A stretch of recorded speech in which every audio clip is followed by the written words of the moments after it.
What is the meaning of life? Philosophers have attempted answers to this question for millennia. Theist religions tell us that people find meaning by following God's commandments, while to Hinduism it is found by continual rebirth. Buddhism sees the causes of either suffering or well-being dependent on one's attachments in life. Confucianism's goal is having virtue through strong relationships and reasoning, and the Baha'i faith emphasizes the unity of humanity with all people treated as spiritual beings. Modern philosophies include utilitarianism, teaching the greatest good for the greatest number, and secular humanism believes that the development of the individual human being leading to the good of humanity is the purpose of life. Then, we should not forget nihilism with its assertion that life has no meaning, and Satanism, which accepts man's nature as that of a carnal beast living in a cosmos that is indifferent to our existence. Most, if not all, of these doctrines, and more that could be included, have some element of truth derived from intuition, and assuming that they have taught us something about moral behavior, can we distill from them the essence of that teaching? Let us take, for instance, the Golden Rule. Do unto others as you would have them do unto you, taught in major religions. Obviously, this has to do with our treatment of each other, as do prohibitions on murder, stealing, cheating, lying, and lust for another's sex partner. In other words, they teach us behavior for cooperative society.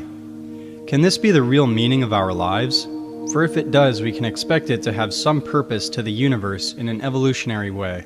To find out, let's make a comparison with the past history of life, considering the long ages of life's development, not only over millions of years but billions, to see if trends are involved leading to life with the complexity we know today. We are told in mythical literature that the universe was created at a specific time. This notion is far from true. The universe is in constant creation.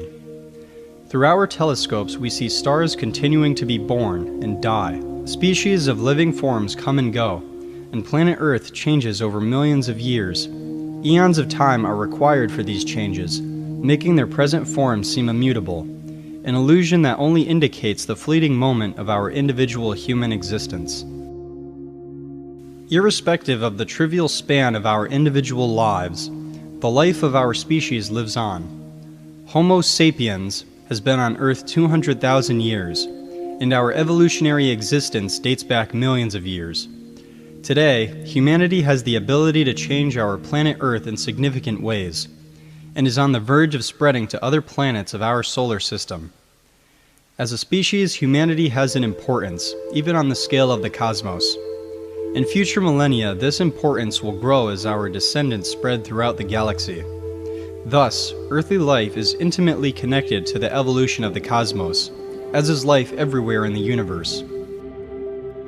This evolution and spread of life is a natural result of life's determination to survive and thrive.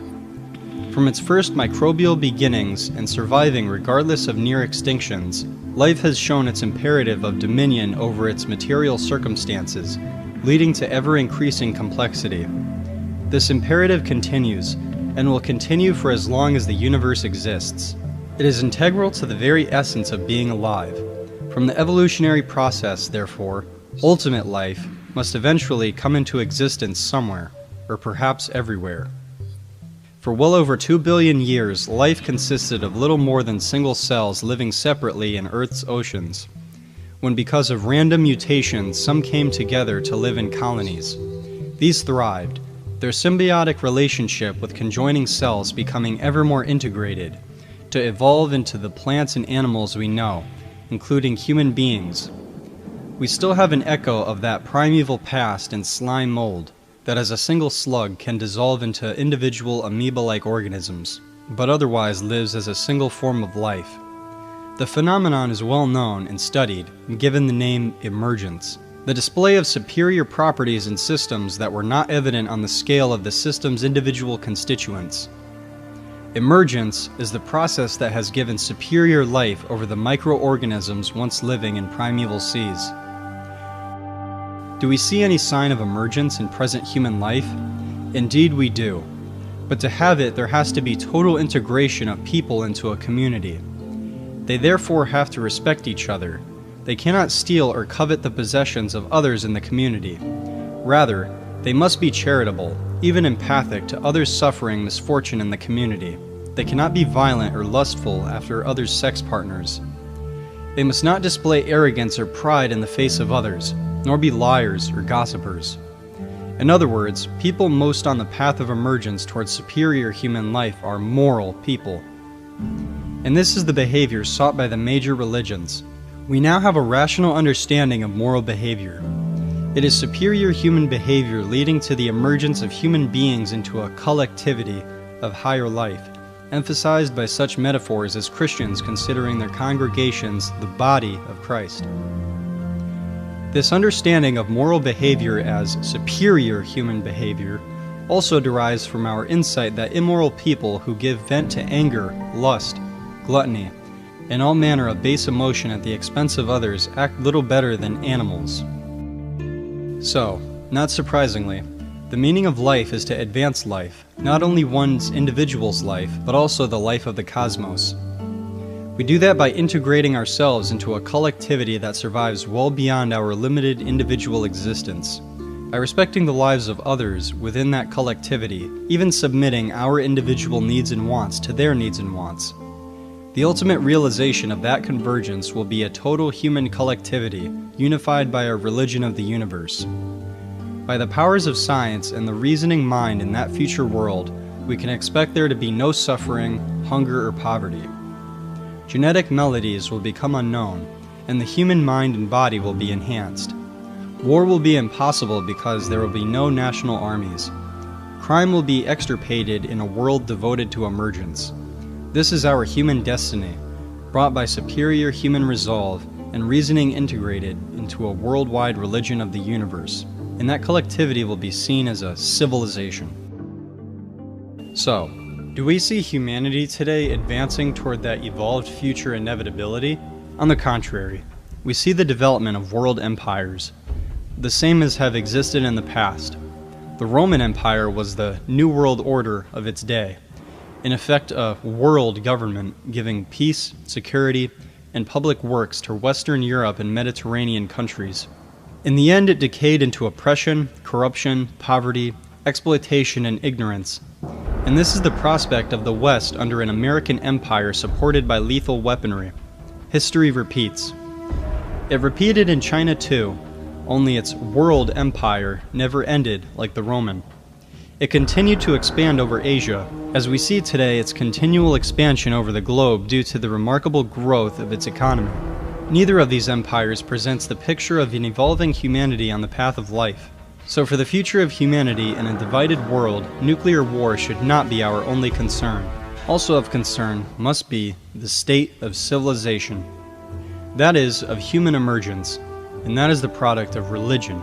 It follows that a truly progressive, evolved humanity must be a religious realization. To be agents of continuing universal creation, followers of cosmic consciousness must be separate from the decay of our present Western society, including its multiculturalism. Fortuitously, this will be possible in coming decades owing to progress in technologies now being made in space sciences. It is in this light that the Mars Initiative is offered, whereby followers of cosmos theology first organize themselves in a cosmos community church for the purpose of migration as a community to Mars by the end of this century. We human beings once thought our planet Earth was a safe place. With the advance of science, we now know that is not true.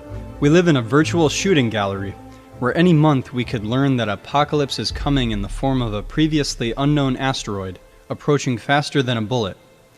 Other dangers lurk from our own hand, by atomic and/or biological warfare. Climate change and desecration of the biosphere could send human numbers plummeting. Not only should we think of natural disasters or our own stupidity as the only threats to our welfare, that also could come from the natural growth of society in the form of empires seeking to dominate the earth. Whether natural or man-made, the most assured safeguard humanity has against world disaster is dispersion. By not remaining a one-planet species and spreading our numbers throughout the solar system, even beyond, humanity vastly increases its chance of survival. Where to begin is Mars. Prior to that transfer, Migrants must come to understand that the proposed Mars colonization program goes far beyond being a mere space adventure. They must understand the great purpose for that transfer, for it is nothing less than to be agents of ultimate life in the universe, and that is a religious motivation. For more on cosmos theology, visit its questions and answers website, www.cosmostheologybook.com. A PDF of the full text is also available on that website. The book, Cosmos Theology, by Janice, is also available from that website.